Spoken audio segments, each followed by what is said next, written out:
Alcohol Beyond This Point podcast. This isn't two podcasters talking business. This is two business guys trying to podcast. Continue. So in classic Willows fashion, he bought himself something for my birthday. And we're not going to talk about it, and that's all you need to know about how great of a friend he is. I actually was going to get you a gift, like just a small thing. Yeah. And then I didn't have time today, and then I'm not going to see you before your birthday. And then after your birthday, it's not worth it. So That's fair. I won't tell you what it was going to be, though, because I'll do it next year, Yeah, fair enough. which I think is what I did last year. And I don't even remember, so I guess this works. Hi, my name is Willows. And my name is Tyler. And welcome back to Alcohol Beyond This Point, the podcast where we debate business topics, both sober and drunk, to see if we come to the same conclusions. This is episode 83. It's 3 after episode 80 and 1 before episode 84. How are you, Tyler? I'm impressed with your math. I haven't had a single drink today. Oh, never mind. I had a couple.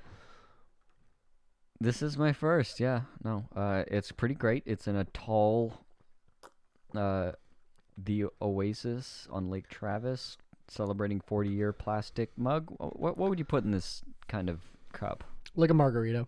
Margarita? Yeah, This is something like- frozen.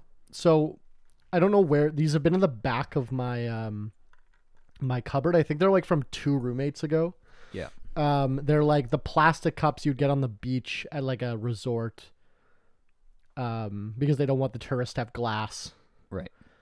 And we're running really low on alcohol, which I keep saying for the last like 6 months.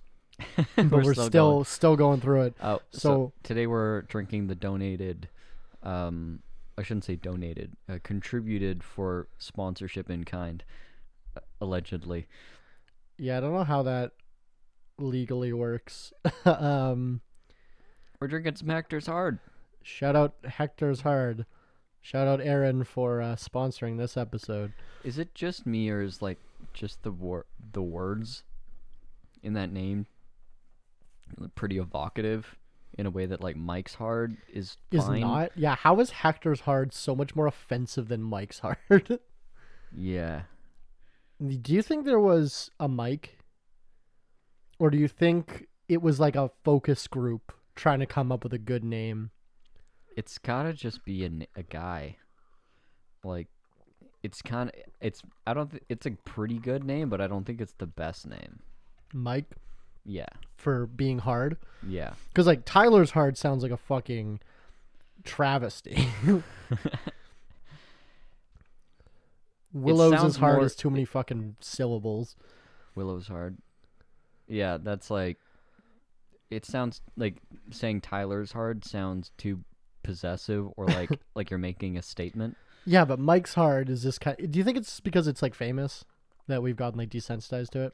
Maybe. Maybe. Yeah. But Hector's Hard, I do know, is wrong. I don't know much, but I do know this is wrong. Yeah, absolutely. Anyway, thank you for sponsoring this episode. You can buy their Hector's Hard at fgc.ca. Perfect. So I wanted to just jump right into a story that we were talking about before we started recording and drinking. So my dad was an entrepreneur for a long time. I don't know, more than a decade, less than 2. And he was virtually illiterate when he started his business. Like he could like read and write well enough to like make a quote or like fill out basic paperwork, but that was about it. Like, he was And super what limited. business is this for the listeners? So he started a painting, like a spray shop that did like staining and finishing of wood, like wood trim, doors, cabinets, kitchen stuff. And yeah, so he's good with a spray gun, so he started a business based around that, and started a really tiny shop, like probably about the size of yours, which is very small for that kind of business because stuff takes up a lot of space. Like one house package would max out your space plus the facility. And yeah, so he started like that, and then eventually got to the point where he needed to grow, and then found a house that was like really terrible and dilapidated and on this big yard. And it was like a 1.5-acre, 2-acre yard, like kind of in the city, but it had a barn that was falling down. So he bought the place, we knocked down the barn, and he found a shop that was for sale that was like basically they wanted it like moved off the property, and it was an okay like steel shop, or it was steel and wood. And so we got a quote from a moving company to move this shop, and he got the shop for pretty cheap. It was like, I don't know, 20-30 grand. And this would have been in about around 2000, 2005, around there. So like 20-30 grand to buy the shop. That was like 3,500 square feet. And it had to be moved from like the middle of town to the edge of town. So they had to go up under a bunch of power lines and through some narrow streets, residential streets, and then get it onto the property and then drop it on a foundation. So pretty complicated, obviously, to get this thing, whatever, aligned and picked up and all that. But, you know, there's companies that this is all they do. They pick shit up and move it across town. It takes a day. Plus all the prep work and stuff, which I think he did most of. So they cut holes through the building so they can stick beams in it, and then they jack it up and drag it along. And they quoted, I think what he said was $1,800 was the quote to do this. Sounds outrageously cheap, but that was whatever fair value at the time. So this guy charges $1,800, and they show up early in the morning, slip the beams in, they jack this thing up, they hook it up to the truck, and so my dad's standing there talking to this guy, and he's like, "Okay, so I'm gonna need payment now." And my dad's like, "What?" He's like, $3 grand, or is it 3,500? He's like, "No, I think it was 3,500." He's like, "I'm gonna need that now." And my dad's like, "What? You said 1,800?" He's like, "No, I didn't." And my dad kicks himself to this day. He never got anything in writing. It was all verbal. It was handshake deal. It's like, oh, among us men, whatever. Fucking machismo leads to men doing dumb shit like this. But yeah, this guy basically doubled the fee, and is like, either take it or leave it, or I'm dropping your fucking drop shop. the house right here. Yeah, and like the condition of the sale of the building was like he had to remove it. So it's like he was kind of between a rock and a hard place here, and he's like, fuck it, whatever, like I'll pay the extra $1,800, just get this thing moved. And yeah, so that was his one of his early lessons in business. That's what we call in the business community extortion. Allegedly. Sure, yeah, there's no proof of this. Yeah, no, I don't remember the name of this company, but I'm pretty sure they're still in operation. Nice. Doing shit. How amazing would it be if they were one of those guys that did like the mega moves? Because if you've ever watched the, was it Nat Geo or Discovery Channel, where they had like the mega moves or massive moves, whatever, where they like pick up buildings and drive them across, you know, the country, or move a huge ship or like an oil rig or whatever. It was like this, I think it was Discovery Channel. There was one that took place locally here. And yeah, they picked up like this big Masonic lodge that was like this wood log or timber frame construction from like this place in the middle of nowhere, and then like brought it to a golf course and dropped it down, and it burnt down last year, so pretty fun. But yeah, it's on Discovery Channel, and it's like, yeah, these guys, that's a pretty good hustle. That's a pretty good racket if you can get a truck big enough, I guess. Just build a new house, right? Yeah, I mean, moving buildings, it's got to be a pretty unique situation to make that make sense. Yeah, the only time I've ever is like when they move like castles from England. Stuff that can't be rebuilt. Right? Yeah. Recreated, yeah. Yeah. I mean, I wouldn't trust moving anything made of stone. It's like you hit a pothole, of which we have many, and everything just crumbles. It's like, shit. Well, I used to work for a company that built ready-to-move homes. So we built everything in a factory. It goes on a trailer, goes down the highway, whatever, gets dropped in place. It's a very efficient way to build housing, and it's great because like when you're building a house, it's open to the elements while you're building it. It's often not very good. The insurance is really high because it's basically like a super flammable. It's like a pile of firewood for a period of time until it's finished. And like certain buildings are just, it's better to build them modular and then assemble them. And anyway, so this is a pretty successful business, and they had like 1 or 2 a year that would just like, you know, strong gust of wind, it would fall right off the fucking truck. They'd write the whole thing off, even if it wasn't that damaged. Like, it was actually kind of amazing. We had one that like fell off the trailer into the ditch, and it was like, it didn't even look damaged. And they're like, well, we can't. That's where I live now. Yeah, we can't set this up, even though it may not be damaged, but they just like took it back, and I don't know what the fuck they did with it, but yeah, it's just written off. I guess Okay. maybe some local farmer picked it up, like the Ukrainian farmers in their new tanks. Business idea. We do the movable house thing, right? Mm-hmm. But we make the house fabrication shop.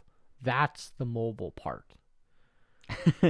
So we show you up. just drop the shop on top of a yard and build it inside the building. Yeah, and then take the shop out and leave the house. You have to lift that thing up pretty high. Cranes? It sounds sketchy as hell. Ever seen one of those videos or pictures of like someone, like a crane dropping like a pool into someone's yard and then it just like falls over and crushes the house? Yeah. Yeah. I watched actually a pool get lifted in like that and the homeowner was like, I swear to God, if they break my house. Like he was so scared. Did you see that? That's there's fair. a GIF in like New York City or something. They turned a building 90 degrees Mm-hmm. over like a period of 3 months. Yeah, I was thinking And about that. The people were working in it every day Yeah, and and like water and sewage. and didn't notice, and they just pivoted it literally 90 degrees on a street corner. Yeah, That's super cool. yeah. Yeah. And that was like before. That was like 1900 or something. That was like before like technology was better. Yeah, I mean, they just put that bitch on like a rails. Yeah, there was like And- logs. Just No, I like- think they built rails or something. Yeah, I don't know. It was I'm not- something weird, but basically they wanted to. They couldn't. See, here's a good lesson. I think I was pretty sure that's like in New York or maybe Chicago or something like that, right? I'm walking here. So those cities are also famously just like bulldoze entire black neighborhoods because like we need a road here. But then like the white people's office building, like no, We gotta pivot it. hold my beer. Yeah.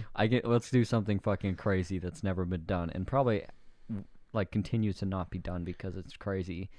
It's like Yeah, I was reading that like Central Park was like a black neighborhood that they just like destroyed to pretty build much that park. everything, Like, all the infrastructure in New York used to be a black neighborhood. nice. Yeah, it's pretty good, pretty cool and good. I was listening to a bit of a Rogan podcast on the way here, which I don't do that often. Because we're white supremacists. Definitely. That's why we listen to Joe Rogan. Yeah, but it kind of reminded me of a quote that I heard the other day. It was one of the advisors from the Reagan administration talking about the war on drugs, and this was like an on the record quote, like him as himself. This wasn't like overheard, and he said something to the effect of, "We wanted to destroy the black community and the social justice movements that were basically like a giant pain in our ass. And in order to do so, we took care of both of them by creating the war on drugs." And it's like, that's incredible. I'm so glad you said that out loud. I saw a mayoral candidate today in Winnipeg. Yeah. We're having a mayoral race. I guess it got to be 6 weeks, right? Because they just started campaigning a fuck ton, and you can only legally start campaigning 6 weeks before an election here in Canada, which is a good law. Very good, yeah. But yeah, my guys, like I have a bunch of employees that do farmers markets. One of my guys has met 3 mayoral candidates already Nice. because they just keep coming to the farmers markets to like talk to the community. Yeah. He's like, oh, it's another one. Like, same shifty smile he said today. But anyway, there was a mayoral candidate that tweeted publicly about homelessness, because that's a huge issue that Winnipeg is facing right now. We have a bad homeless problem. And her solution was making it easier to become landlords or something so that there'll be Okay. more housing available for the people living in bus shacks. It was like Mm. everyone was dunking on her on the tweet. Like people were like, "Is this a real policy you have?" It's like give tax breaks to mega landlords so that they'll have more apartments for. But it's like, how does that help? And then people were like, "How does that help the person get the apartment if there's more apartments?" Yeah. No, it's Like- not we don't have we're not short of apartments. No, we have a vacancy rate that we could give everyone fucking 10 houses. Yeah, our vacancy rate's very stable. It's Yeah. not never crazy high or crazy Winnipeg's low. a very stable real estate market, Yeah. to be fair. So the landlords also don't need any fucking tax breaks here. Like the way that you make money as a landlord in this province is you cash flow barely anything. but you build a lot of equity and then you refinance out your equity tax free. Yeah. Yeah. Like that's typically how much. Like they're already not paying taxes. Yeah. So they're very like being a landlord is one of the most tax efficient ways to earn a living. They don't need tax breaks. Yeah, I agree with you. As a capitalist and a aspiring landlord, I agree. Well, that's what everyone, like all the people that are big in real estate, like I guess like Grant Cardone and Robert Kiyosaki and stuff. It's like, yeah, you just use you keep refinancing shit, use the debt, you never pay taxes on it, Yeah. and you just live forever, and you just never pay taxes. Yeah, basically. I mean, like you're talking about how the illusion of money is slowly evaporating in front of your very eyes as you do better stock research. Yeah, I've been getting more into I think every stock trader goes through these steps where they start because they discovered zero commission trading and Wall Street bets Right. and cocaine. And Of then course. they Not necessarily in that order. they buy a bunch of meme stocks and lose all their money. Right. Donate it to Wall Street, let's call it. Unless it's Bed Bath & Beyond. Don't get me started. Well, no, but now here's the thing about Bed Bath & Beyond today, because it's up 135% on the week. Yeah. But a bunch of retail investors bought it today because they saw the news about the hype. It's down 20% today. Yeah, exactly. And As those soon as it people- makes the news of like on the week, it's like, well, time to go. Yeah. So the old adage is as soon as you hear about a stock trade from your taxi driver, it's time to sell. Mm-hmm. Um, Well, I mean, it depends on the taxi driver, but yeah, I get the premise. But anyway, so I did about a year, maybe 2 years through COVID of trading basically single stocks that I didn't really understand and just did whatever memes were and whatever and lost most of the money. But now for the last like probably 6 months, I've been seriously like doing like a few hours of research before I purchase a stock now. And I've brought my portfolio back up from like -20 to +2. So Which is that's incredible fun. ROI, like on your, like, I guess ROT, return on your time invested. Yeah. So, and I do a lot of like farmers markets, and some of them are slower. So I'm sitting there for like 5 hours, like not really doing anything. So I've been doing stock research because I find it interesting. Yeah. Slurp. I was about to just drop it in with that like that high. Slurp Diva Boots rock the host down. Stressing you out. Yeah, literally. Anyway, but so I've I haven't really gotten into options trading yet, Probably best. but I'm prepping myself. So- doing because I know options trading is mostly gambling essentially. Yeah, I mean, there's a very big difference between are you a value investor or are you a day trader? Yes. Like, those are two different people. But I think I'm getting enough. I think I can pull it off. Maybe not now, but in like 6 more months, Yeah. when I'm in my slow season. I was going to say, in your slow season, this would be perfect for you. Yeah. I think I can figure it out. But like so the more I research into it though, it's like holy shit, none of this exists. Like you're literally selling contracts of agreed prices to other people trying to do the same thing, and you're trying to fuck him and he's trying to fuck you. And like sure, you're using real companies as like a backdrop, but those are companies that are like trading at 1,000 times their fucking revenue. Which means, for you lay people, that company needs to earn as much as they're earning for 1,000 years to justify the price of the company. Yeah. Which is insane. So it's like Nothing sells at that valuation in the real world. no, just the stock market, right? Like I could not sell even remotely close. I could sell my business for 3 times what my revenue. Yeah. Maybe. And that's if I could find a buyer. Yeah. But that's about what it's worth. Some companies sell for as much as 10 or 20x. And then But- and then like the S&P 500 is trading at 1,000 times the fucking value of the. Or I think it's maybe not 1,000, but like I frequently hear like 30 to 50x Yeah. is where valuations are. And which is still 30 to 50 years earnings of a company that's probably not going to be around in 5. yeah, so especially these like tech companies and shit. Yeah. But the more I read about like options and stuff, it's like, oh, this is just it's all fake. It's Yeah, just it's none of fake. this. It's fake money buying contracts on future potential You're basically earnings betting, like selling like puts is like betting a company is going to be lower price than it is today at a specific time. at a specific time. So somebody else that's buying like a call is going to buy the opposite. Like it doesn't make any sense, and it shouldn't. Like it's just It's bullshit and it's bad for you. it's all bullshit and it's bad for you.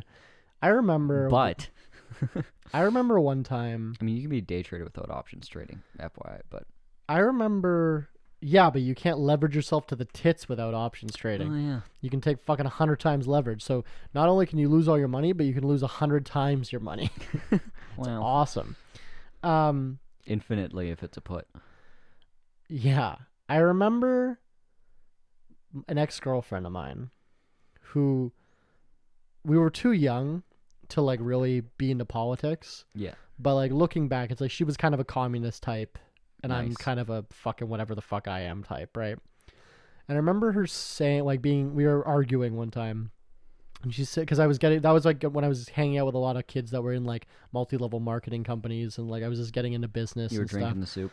Yeah, and I was like reading all the fucking, all the books that you read when you're 16 getting into business, like How to Win Friends and Influence People and shit. Like I was getting into business, right?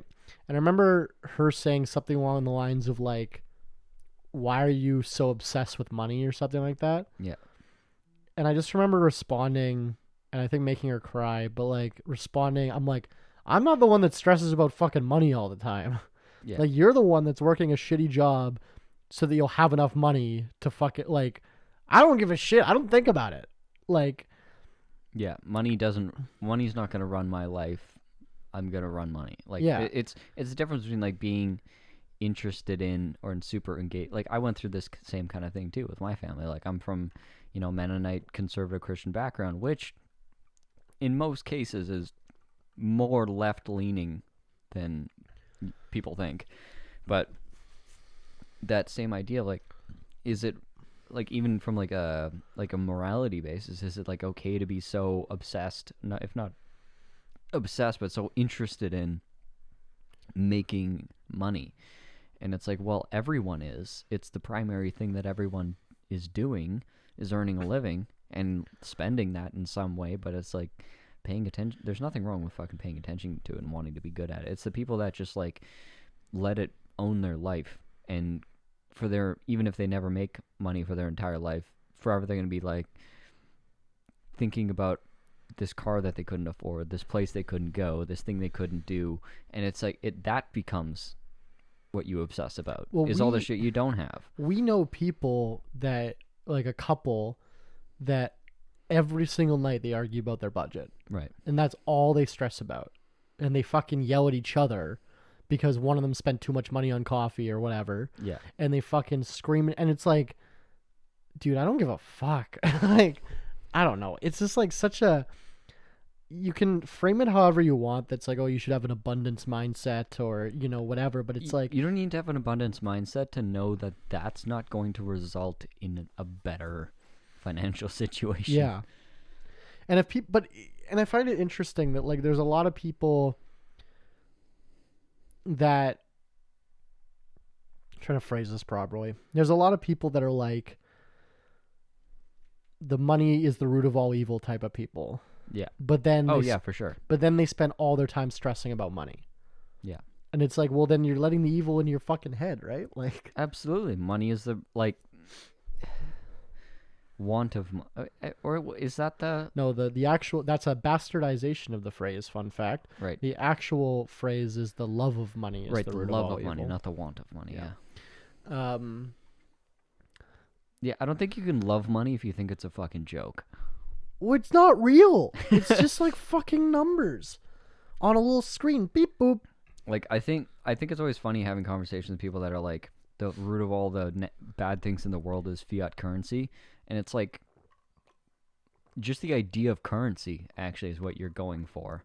Like, ever since the idea of currency was invented, all these things have begun to happen. The fact that the Fed does XYZ doesn't make a fucking difference. It's like, as soon as currency was invented and people became disconnected from, like, the, I guess, like, the origin of the things that they own and can possess, like, you're immediately creating an entirely new society and a new system, and you're not going to reverse that. Like, humanity cannot take 8 billion people and be like, we're going to fur trade because like it's just not feasible. It would be such a like it would be so dysfunctional. Like, look what fucking happened when one ship got stuck in the canal, like in the Suez. Like, think about the idea of just being like, we're not going to use shipping containers anymore because those are bought in American dollars, and like that's like a, you know, in a way, shipping containers is kind of like a form of currency. And it's like, we're not going to do that anymore for whatever reasons because of this, that, and the other thing. It's like, about 100 million people are just going to die within like a month of that happening. And that's just, you cannot stop this shit at this point. Like, there's going to be reform, but like, I don't know. It's going to take a massive global die-off event in order to even make a dent in the idea of currency. And even then, what else are people going to fall back on? So it's like, you got to just be like, yeah, it's fucking crazy, but hey, it's working pretty good for some people, and it's working pretty bad in some other places. Well, I always talk about how like money is like, I think one of the just perfect inventions that humanity has been able to come up with, because it takes that part of your brain that's like, I want to be better than other people and I want to get ahead and I want to have that, like that just inherent part of your brain. It takes that and puts it in a little coin that you can actually physically have, and you can collect them all and you can have a bunch of them. Yeah, if you're like, Elon. It's a fucking brilliant. It's like, there's no other way that you could have gotten so many different people with so many motivations to cooperate on such a mass scale than by rewarding that little fucking dopamine in their brain by giving them this little, like... Yeah, it's like when they give cops accolades for arrests and prosecutors accolades for convictions and judges accolades for expediency of trials, and all of that adds up to, throw all the minorities in prison, the prisons that we make profit on.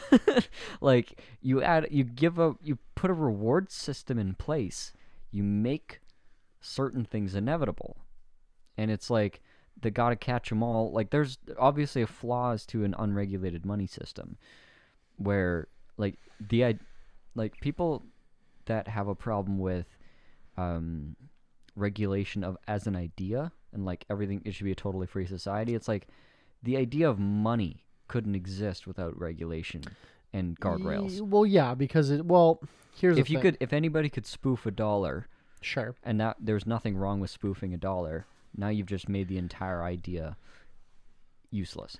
Yeah, which is like, I guess, the purest form of like capitalism. Probably not capitalism, but like, I would love to see an interest. Like, it would have been really interesting to live in like a mercantilist society where like everyone's just trading shit.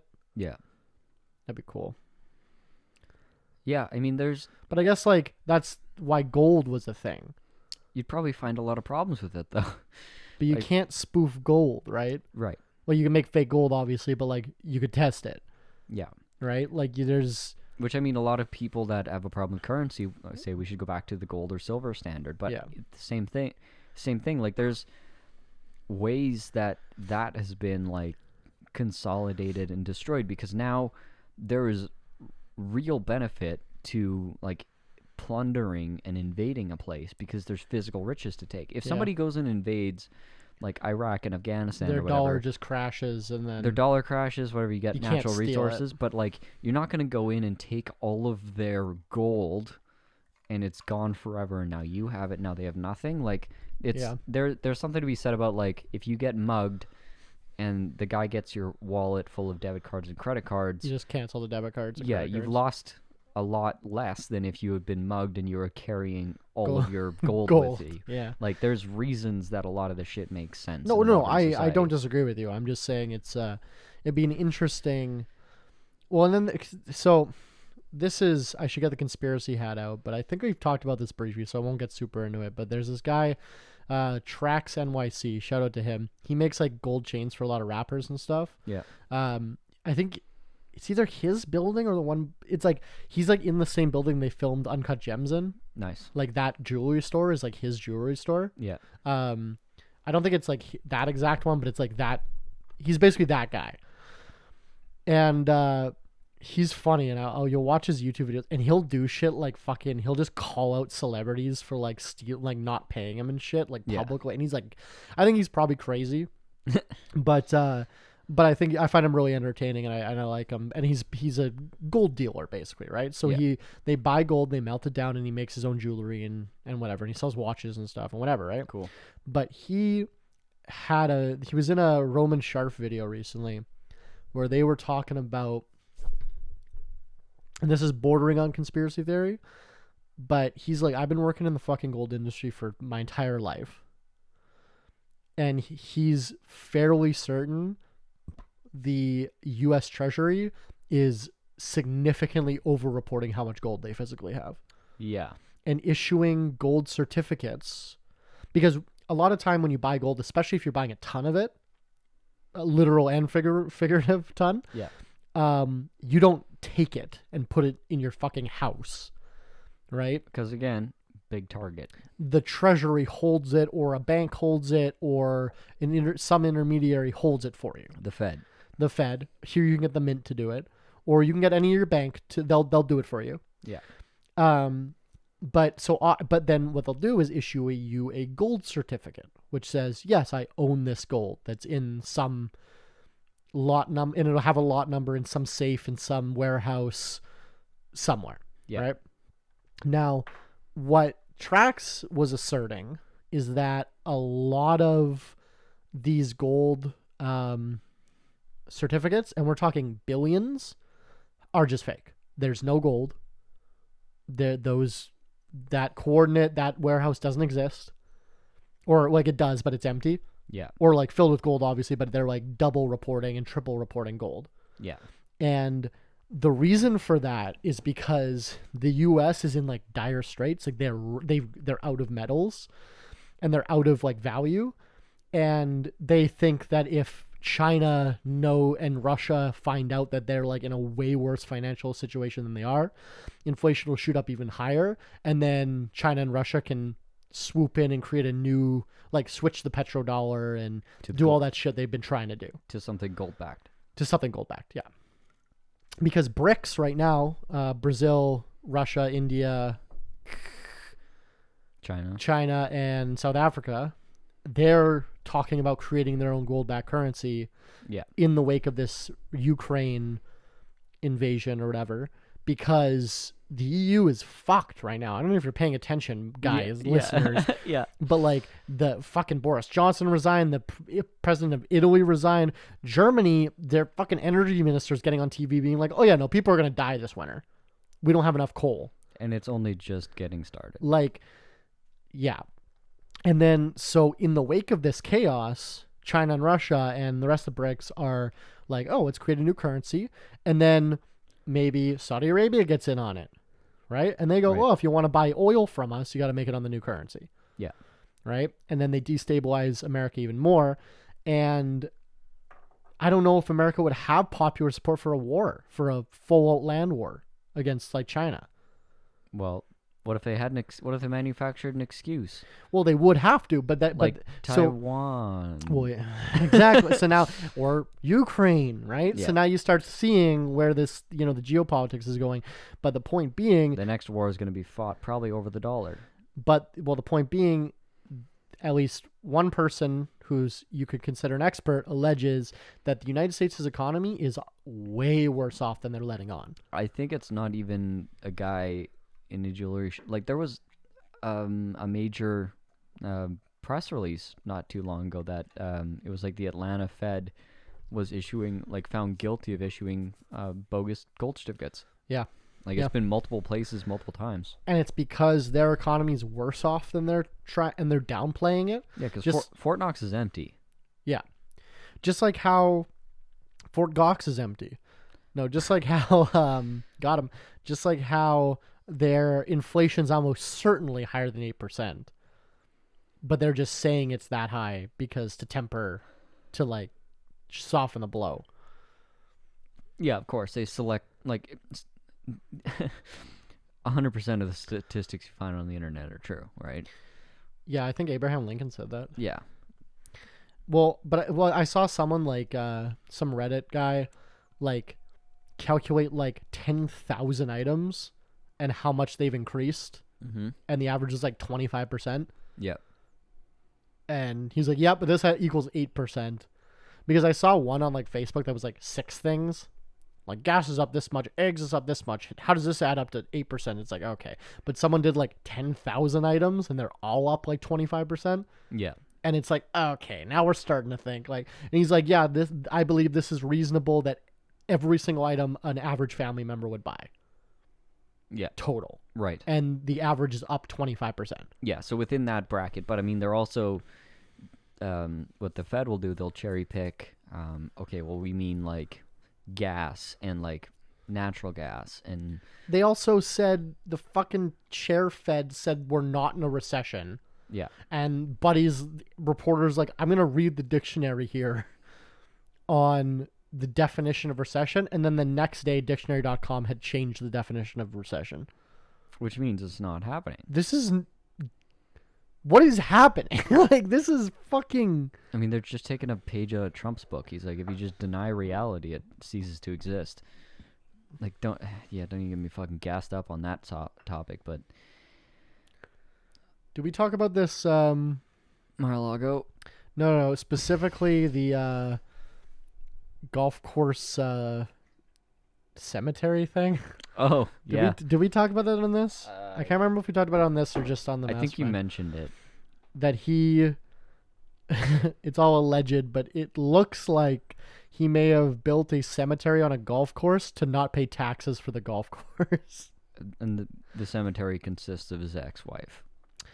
Oh, it's like 8 people apparently, but yeah, whatever. It's like the exact minimum you have to have in Florida to have a cemetery license or whatever. You know, so I think this is New Jersey. Where Mar-a-Lago is? No, it's not Mar-a-Lago. Oh, it's like it's not even his primary like place. It's okay, like some golf course in New Jersey he owns. That's funny. Like so the one that he golfs in the summer. Here's a QAnon kind of thing I saw. Nice. You know how they're looking for like nuclear secrets or whatever in his house? Yeah. There's a photo from Ivana Trump's funeral. Mm-hmm. 8 pallbearers. Yeah. Seemingly struggling to carry the casket. Yeah. But she was like a 90-pound woman. It's stuffed with documents. Interesting. I feel like you could just burn them. Yeah, I feel like you could just burn them. But would that be a lot smarter than burying them because someone could just dig them up? This was the man that... I mean, there's probably people going to dig it up just for the fun of it. This was the man that instead of burning documents, flushed them down the toilet and clogged the toilet. Yeah, because the White House is fucking old. And that's real. That's not even like people making fun of Trump. He literally walked past 2 fireplaces to a toilet to flush documents. Yeah. This was the president of the United States, everybody. Yeah, I think... 2 terms. Yeah. At least 2020 and 2024. At least. Probably 3 or 4 terms. Well, 2 terms as the president, and then the rest of his life as God King. Yeah, God King Trump. I think some of the most impressive parts about this, his defense of the documents, is like he's gone from they were planted by the FBI. Well, I think they started with they don't exist. All right, they don't exist, and then they were planted. Yeah. And then it was what was after they were planted? I actually declassified all of those. I'm honestly not paying attention to this very closely. Not as closely as I probably should be, but like one of the next ones was like, well, he said he had a standing order that anything that he brought to his home was to be declassified, which is like, the president also can't just declassify whatever. Like, there's certain restrictions to that. I thought as the president though, They have extremely broad powers, but like, I thought if you can do it. but there's a process. Sure. Okay. And he didn't go through the process. And like, for example, like there was what they call top secret SCI. So it's like compartmentalized information. So like this came from like a CIA spy that we have in the Kremlin, and like revealing the information would reveal the spy and the methods of collection. And it's like, if you were to declassify these types of things, it's not just like, I declassified this piece of paper. You're like, I declassify this entire operation, or this entire, like, here's a cryptography breaking software that we have that's proprietary. No one knows that we have, and nobody knows that we can break this. Because if they knew we had it, then they'd start using different codes. Exactly. Yeah. So like, the release of it would then make it jeopardize Yeah. our entire operation, many people's lives. Like, Exactly. And top secret SCI stuff is specifically those types of things that would either directly endanger lives or endanger, types of things. I thought he can't read, Trump. Probably not well. I thought he would like get a briefing and he would like get people to read it to him because he like couldn't. I don't know. Maybe, I thought that was a thing. Maybe the guy's fucking dyslexic or something. Which, fine, right? We're not gonna. We're getting canceled now because we're ableist for for shaming him for. But I think once a year we should just declassify everything. Like both, like Russia and the United States have to. Yeah. Yeah, perfect. I'm sure everyone Just to keep would agree everything to fair. that. I don't care about Trump. I think the amount of time and effort and money that they've spent going after this fucking lummox is makes them a bigger lummox. So let's take a shot to that lummox. Lemieux? Lemieux. Mario Lemieux? Yeah. The famous baseball player? Yeah. The famous hockey player? I don't know who you're talking about. Mario Lummox? The famous basketball player? Anyway, this is the segment that we call Shot Caller, the part of the show where you, the audience, can pick the shot that we take. Today's shot, we're just taking some more old number 7 because it sucks and we hate it, and I'm going to gag, and it's fine. But at least we got a good chaser this time.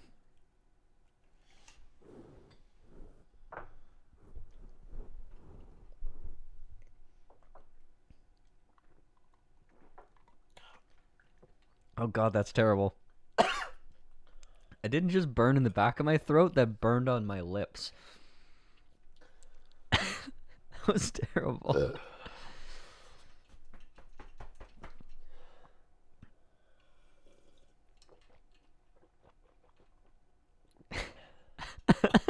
I like the mouth rinse. I hope you got that on microphone. He's crying.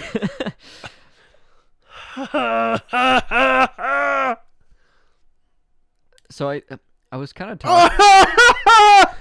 I hate Jack Daniels. Okay, continue. I was talking to a friend the other day about just my thoughts on Trump, because obviously You have friends that aren't me? one. Cool. I was talking about how like I'm like, I think the best thing, like, I was not saying this like this is what I wanted, but like objectively I think the best thing that could happen for America, or for the world, and whatever, us by proxy, would be if Trump needs to win the next election. And because like, if Trump doesn't win it, or if he's barred from running, it's going to be DeSantis, and DeSantis is just worse. The guy is just like, Trump's an idiot, and he's got like these autocratic. DeSantis is like competent, right? Like, DeSantis is a competent fascist. Yeah, like Hitler. Yeah, like he is that level of guy. Or Biden, or Joe Biden. No, maybe he was like 20 years ago. Joe Biden was a competent fascist in the 60s. Yeah, exactly. He's out to pasture. But DeSantis is worse, and if a Democrat wins, it's going to be Trump's going to cry foul, and he's going to declare war. Are they going to run Biden again? I think so. I think they're that dumb. Well, Trump. Okay, if Trump wins, if you go by the political polls, Yeah. Trump or Biden is favored over Trump. yeah, but so was Hillary over fucking Trump. So Exactly. Okay, so if Trump wins in 2024, he does his second term. He can't run again. Yeah. As far as the Constitution of the United States is concerned, as of this moment, Yeah. he might try to change that, but Yeah. who knows? What happens then? Because is that what you're saying? Is that like he can't cry that it's been stolen a second time because he can't run again? Right. So he just has to Walk away. walk away. That's So best case scenario. So that might actually help the Democrats. I think it would be good for everyone if Trump wins the next one. But the thing is, like, he's also gonna do the most. Like, see, there's two ways to look at this. Either there's gonna be you get a fascist like DeSantis that comes in and does whatever fashy shit and makes America in his own image, or the type of damage that Trump does, which is like by idiocy and belligerence and like by whatever pandering to whatever whimsy of the day or special interest groups, what have you. Dude, name one and thing Trump actually did that was bad, other than like being mean. Pulled out of the JCPOA. That's awesome. Sure. He fucking alienated most. Like, there's a lot of things that kind of keep international relations just kind of stable, and you just fucking threw them all in the trash. Yeah, and but just like there's certain norms. Like when you're running a business or you have like relationships with your friends, and like there's kind of like ways that things are done, and there's norms and expectations. And then there's that one guy that comes in and is like, I know this isn't against the rules, but I'm just gonna fuck everyone over. Like, I know we have like, we got dinner planned and everyone brought food, but you know what? I'm just gonna like start taking people's ingredients and like start making food because you know what? This is for everybody, right?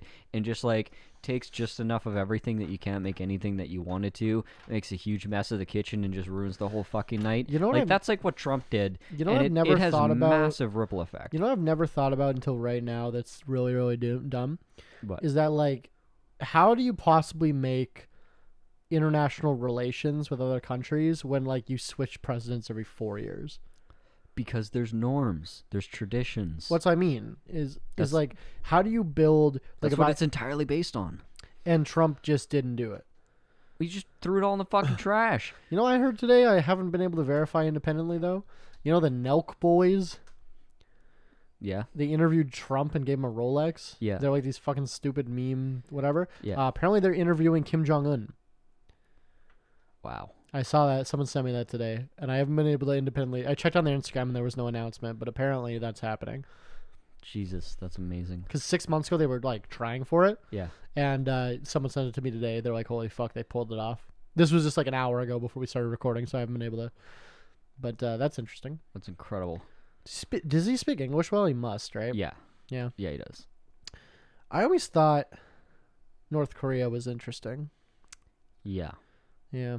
Yeah, there's something going on there. There's something going on It's there. nothing that you think it is. Nothing that we're told. No. Like they are a function. Like North Korea is one of the main providers of the reconstruction of Ukraine. Like the cities that have been bombed to fuck. Well, North Korea is who's being brought in. Like, I think a lot of contracted for those that. are cities that Russia now controls, though. That's what I mean. Oh, okay. Like word. Russia's bringing in North Korea Yeah. to rebuild. Yeah. If they So- were like not able to feed themselves, they wouldn't be doing that. Yeah, I always wonder because all you hear about North Korea is like, oh, there's some dictatorship and whatever. But then like you also hear about like because it's like, oh, like all the people that fled, right? Yeah. And get to the DMZ and like whatever. And then you make comparisons to Cuba. Yeah.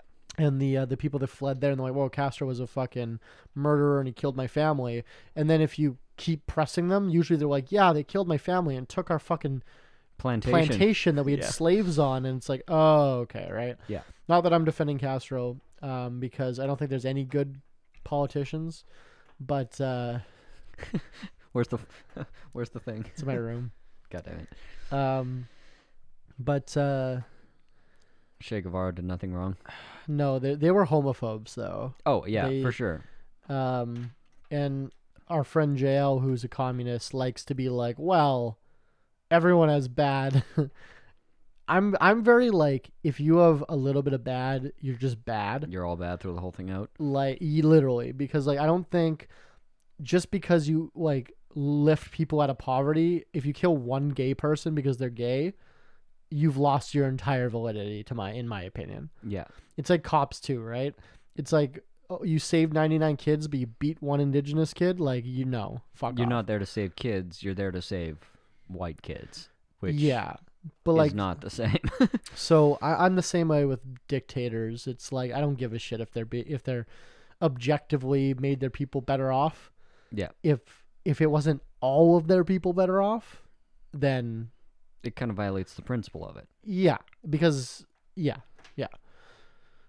And but you always wonder because all we hear from the media is like North Korea is this fucking hellhole, and it's like, the last functional dictatorship on earth and like whatever. But all I'm hearing about every other political situation in the world is fake. Right. Right? Like all I hear on Canadian news about like Ukraine is how Russia's, picking on them and they're not neo-Nazis. That's all fake. That's fake news. And I'm like, well, they objectively are, right? Yeah. Their military is just fucking riddled with neo-Nazis. Zelensky's a fucking comedian. Like, he's Trump, basically, right? Like, Yeah. he's a right-wing Zionist that used to be a TV star. And banned every other political party. Yeah, like, so, but all the Canadian media tells me on TV is, like, they're getting victimized, right? Yeah, they need more guns. They need more lethal aid. And, but then so the same media station is telling me that North Korea is this dictatorship, whatever. So now I'm like, oh, if that was all fake, what do they tell me about this? Yeah, What's going it's on the same here? way that like people say that communism bad or socialism bad. It's like, yeah, you believe what the CIA says about socialism and communism. Like you know that it's bullshit. I'm also like both can be bad though. Yeah, Like sure. capitalism and communism can be bad. People are just bad. Like, Well, every attempt at it has been bad. I guess like the argument of like, oh, that wasn't real communism. The USSR wasn't real communism. Pol Pot wasn't real communism. And what we live in is cronyism, not capitalism. Same argument, Yeah. but just opposite, right? And fine, sure, but however, comma, there's a lot of weird words there.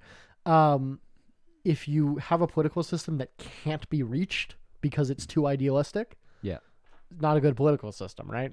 Yeah, it's not possible for humans to attain. Yeah. So I'm still, I think, even though I don't align myself politically, I still think I'm in the camp of capitalism is the best option we have.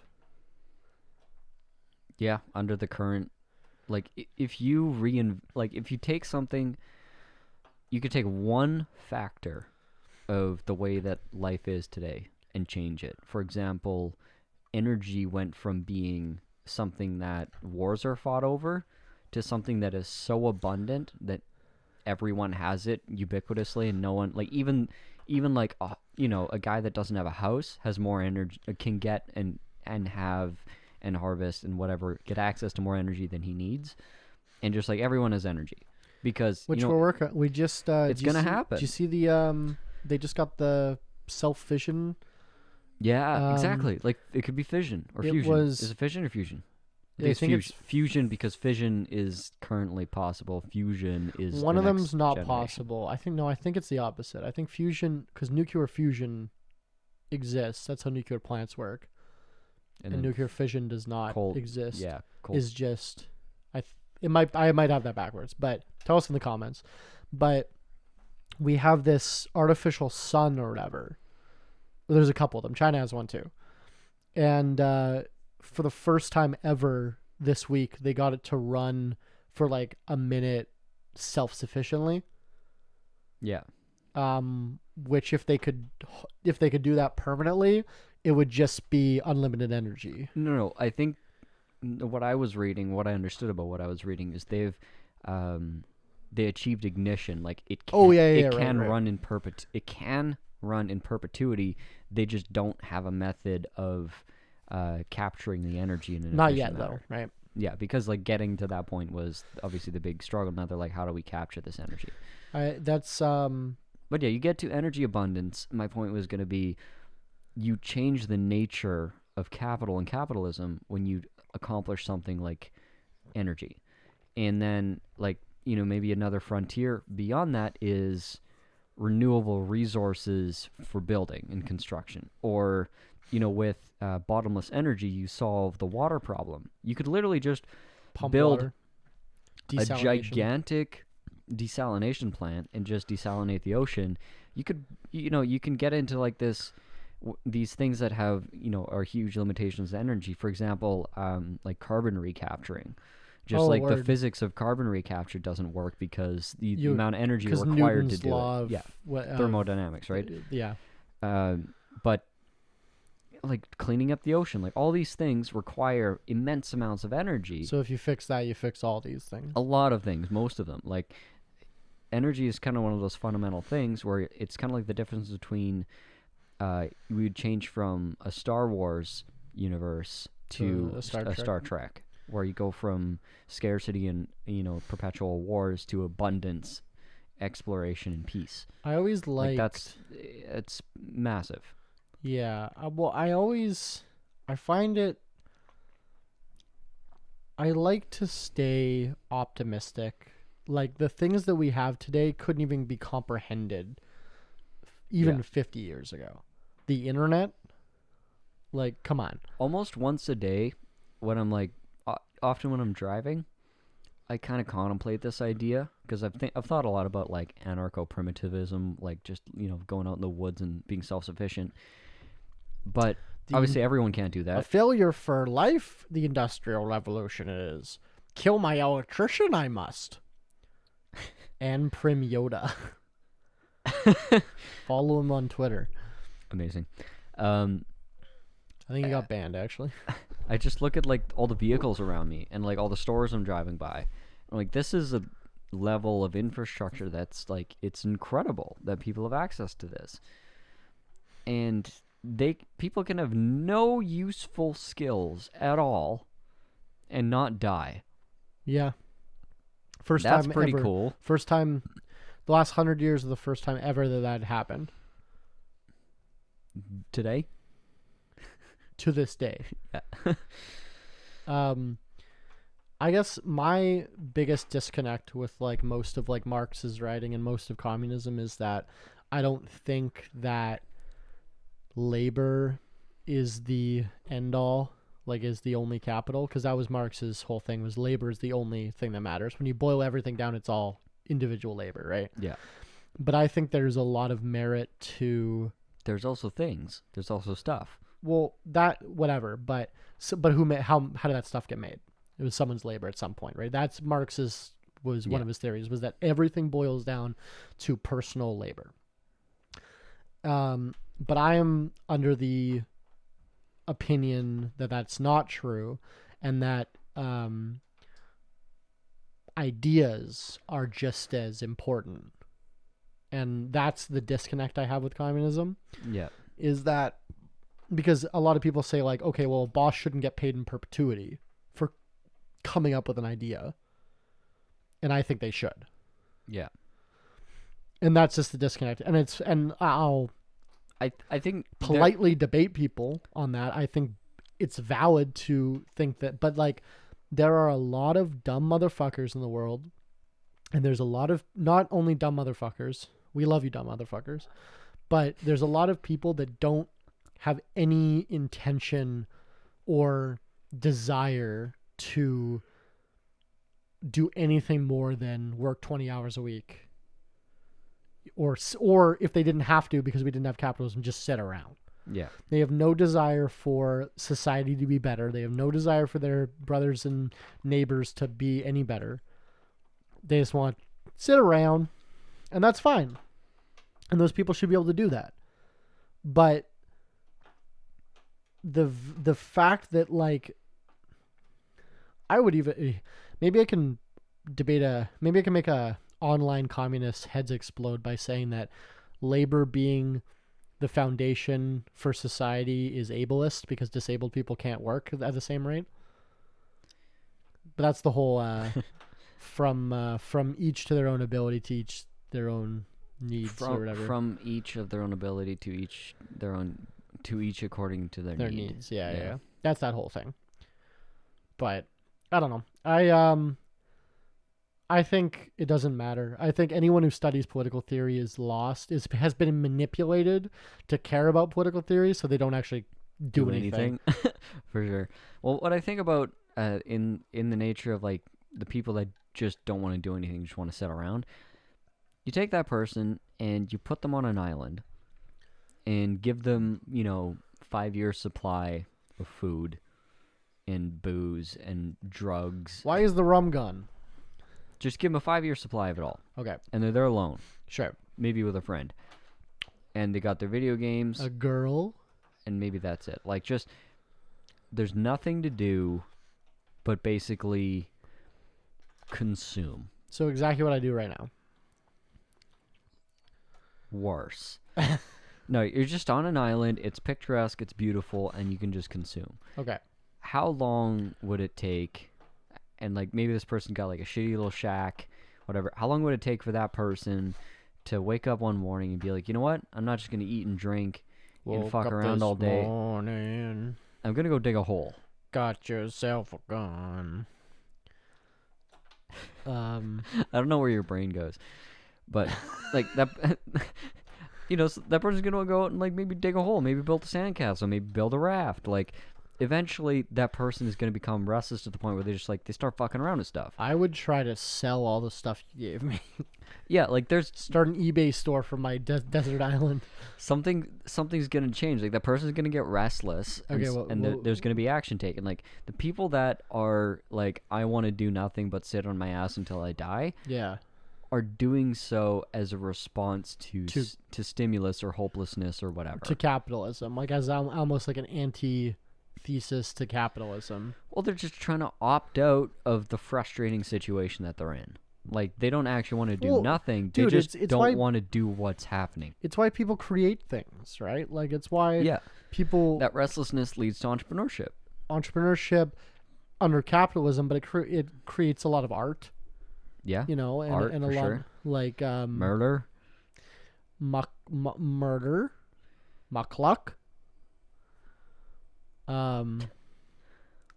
R is amongst the most menacing of sounds. That's why they call it murder, not muckluck.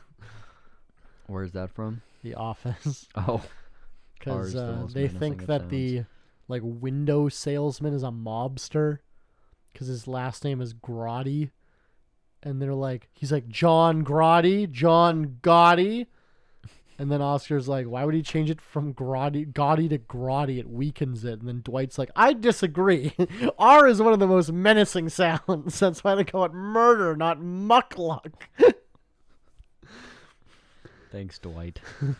I watched, actually, the actor that plays Dwight was on a podcast. Rain something. Rain... I want to say Rain Johnson. No, but that's Ryan Johnson. No, yeah, no. Rain Wilson. There you go. Rain Wilson. Yeah, so he was being interviewed on a podcast the other day, and I can't remember. It was like two older middle-aged guys, black backdrop, and it was Hot Ones. No, I wish it was. It was an incredible interview. Like the shit that this guy was saying, it was like, this is amazing. It took me like a minute into the video. I'm like, oh shit, that's Dwight. He's got like long hair and yeah. He's got a whole thing. He looks so, without the glasses, he looks so different. Yeah. It took me a minute to figure out who this guy was. And I'm like, it was like what he was saying was just incredible. I'm like, I fucking love Dwight, man. Did you see him? He showed up to Billie Eilish's house. No. So Billie Eilish is like an Office super fan. Yeah. Like, as all Zillennials are, just have the Office on repeat, right? Well, mood. So she's like an Office super fan. So Dwight, the actor, shows up to her house and does Office trivia with her, and she gets like everything right, like even obscure shit. Like it's so funny. I'll send you the video. It's pretty funny. That's awesome. And then in character, he's like, "Hello, William Eyelash" or something like. because when they're like, there was that Jim's trying to come up with a prank or something. He's like, why don't we call up Froggy 101 and say we have free Justin Bieber tickets to give away, but we give them like Gabe's number instead. And then Dwight's like, who's Justice Beaver? And that's the joke. It's like William Eyelash, Justice Beaver. And then Jim's like, it's a crime-fighting beaver. Obviously. Obviously. Anyway, we should probably transfer here into our last segment that we call Tip of the Morning, where Tyler and I give you a tip or a business or a tip or a life that we are currently going through in business or a tip of life. Wow. I guess I'll go first. Thanks. You give me that look. So as of a few days from now, or probably as of when you're listening to this, I'm 6 weeks behind editing, by the way. This is my busy season. I am not doing okay. so as of listening to this, I'm in the 27 club. Oh shit. Oh no, yeah, no, it's October by the time they're listening to this. Yeah, so I'm in the 27 club, and Trump is in prison, and half of America is rubble. And I just want to say that surviving to this point was the worst decision. So your tip of the week: kill yourself. Yeah, no, Yeah. don't turn 27. It's a trap. I agree. Nothing good happens afterwards. Word. Yeah.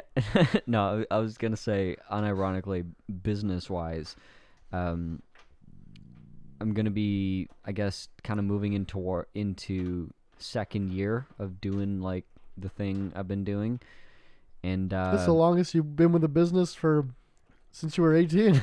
it's not, but it feels that way. Oh yeah, right. Has it really only been a year? Since I joined up with Surf Studio, yeah. Really? Yeah. It seems like Or longer. it's like a year and 2 months. Seems like longer. It does. Yeah. But How long were you doing the tile thing before, like solo? 8 months Yeah. before that. Maybe that's. So it's like we're creeping up on 2 years now. Yeah, because about the beginning of COVID. Yeah, well, February it'll be 2 years. Yeah. So a year and a half. But anyways, it's kind of reaching this point of like, I'm beginning to get a better grasp of the realities of like, why are we where we are, and like what are the things that are causing us to continually bounce off kind of the same issues and then land back to zero. It's like there hasn't been a lot of significant growth. Sorry, for you specifically? Yeah, for the business. Okay. Like we're kind of at the same place where we were at a year ago in a Sure. lot of ways, but Sure. also in a lot of other ways, a lot has changed. So it's like getting to the point of where you, like, from a position of like real, true experience and understanding, looking back and saying, hey, these are the things that we did that are working, these are the things that didn't work, and like here's some actual ways that we can deal with it. Like it sounds so simple, but damn, is it satisfying. Like there's something really, really satisfying about just understanding something and being like, hey, I'm gonna address this, and then like getting over, like if you get over that one thing, you get over that hump.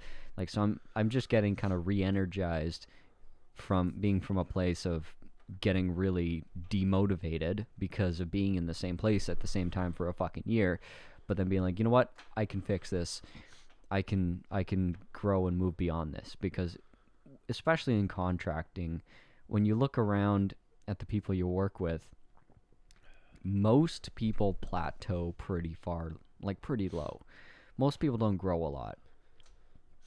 You see some companies that are just like so unbelievably successful. You're like, how did you even get to that fucking point? Like, that's inconceivable. How are you so successful? Luck.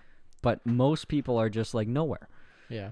And it's so hard to kind of wrap your head around making that jump. It's so demoralizing most of the time. But then when you really kind of grind down and you focus on what you're doing, it's like, I don't know. It's really, really cool to make it through a year of something, still be kicking, having learned a bunch of lessons, and being like, I got ideas, I got plans, I got aspirations, and being able to re-energize and excite yourself again. Like, that's what gives you the advantage and the edge. It's not that you're smarter. Well, I mean, you might be smarter, but like, it's not anything maybe it's particularly special about you, but you didn't stop being creative. You didn't stop being aspirational or hopeful, and don't let the dumb motherfuckers around you get you down. Just because everyone else is dumb doesn't mean that you gotta be. And if everyone else around you is smart, I have news for you. Yeah. You're extra smart because you see the greatness in everybody. So what's your tip? My tip is just fucking stick it out and pay attention, because shit's gonna get better. My tip is quit as soon as things don't go your way. Also, don't get into the 27 club. Like, if you haven't made it by then, just kill yourself. Kill yourself if you're not a billionaire by 27. Yeah, that's basically the point. Yeah, I agree. Billie Eilish would agree. William Eyelash would agree. My tip of the week is relevant to what I'm going through in business right now, but I can't tell you about it. However, my tip is very simple, and it's diversify your net worth, which is a pretty simple thing to do if you have a salary. It was hard for me to do because my entire net worth was tied. It's also simple to do if your parents have money. That's true, but like my entire net worth was tied to my business. Yeah. Is tied to my business basically.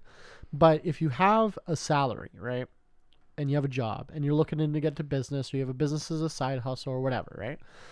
It doesn't take that much money to build up a respectable like stock portfolio of like safe stocks. Like buy some fucking, QQQ, buy some buy some Tesla, maybe not Tesla, but like buy some Apple, like stuff like that.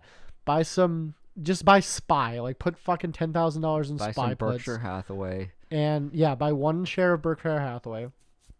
But having like a stock portfolio that's like $10,000, having a house, even if you have a mortgage on it, having a car that you've paid off, being able to diversify your net worth, even if it's just $3,000 here, $5,000 here, $2,000 here. I'm going through this with lenders right now for something that I'll talk more about in the future, but just having layers, even if it's not a lot, to your net worth is super valuable for lenders. Yeah. Because I just went through something where I was trying to get a lot of like $200,000, and my business is profitable, and my personal net worth is like $500,000 because I own $500,000 business. But when I got denied for the money from one bank, and I said, dude, just level with me here so I don't like go through this again. Like, why? I have a profitable business. We've been around for 5 years. I have more than I'm trying to loan from you in inventory right now that can be liquidated if we don't pay your fucking thing, right? Like, what's the problem? And that was like one of the biggest things he talked about for like 5 minutes was that depth, just like depth of a credit report. Yeah, it's like, is it thick or thin, right? Depth of a net worth, even if it's a couple $1,000s, he said. Like, if you because like my corporation owns my vehicle that I drive. Yeah. So that's not on my personal credit, right? I don't own a house. I don't have, my stock portfolio is mainly crypto, and the bank can't look at crypto. But so just having a little bit of depth goes a long way. And you'd be surprised the amount of lending that because you can usually leverage your net worth like 10-1 at a bank for like business loans and stuff. Yeah. Lines of credit usually, more so. But I don't know. That's so depth to your credit and to your net worth, I think is that's what I've been thinking about a lot this week. So that's my tip of the morning. Fantastic. And that concludes episode 83 of Alcohol Beyond This Point. You can follow us, Alcohol Beyond This Point, on Instagram, Alcohol Beyond This Point podcast on Facebook, or Linktree / just Google Linktree Alcohol Beyond This Point. It's like it's like LNK.TREE or something. Like it's like a weird, whatever. Just Google Linktree Alcohol Beyond This Point, and you'll find all our links. We're actually on like 20 streaming services. That's a lot. So in the future, when I need to scrub this off the internet, it's not going to be possible. No, not easy. No.